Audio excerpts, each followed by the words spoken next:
सौजन्यमूलक साक्षात गतकाली कटक तुलसीपुर रे मुख्यमंत्री नवीन पट्टनायक बड़ बापा पुआ दिलीप पट्टनायक को सौजन्यमूलक साक्षात करिसेंती टांगी सालेपुर विकास मंचर सभापति विश्वेश्वर स्वाई।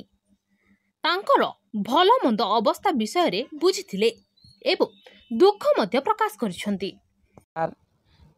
विश्वेश्वर स्वाई निकनेम कोना चेयरमैन टांगी सालेपुर विकास मंच। आज आप आसते दिलीप पट्टनायक को देखा करेंगे सौजन्यमूलक साक्षात गले कौन सब देखिले सारंकर मु आज दिलीप पट्टनायक सार को सौजन्यमूलक भाव साक्षात करने को आसती। सारंकर शरीर भी खराब अच्छी सौजन्यमूलक साक्षात करी आमर तारू मु आशीर्वाद नेली। तांकर जेहेतु देह खराब काली मु मीडिया रे खबर पाइकिनी सार को केवल सौजन्यमूलक साक्षात करने को मु आसती।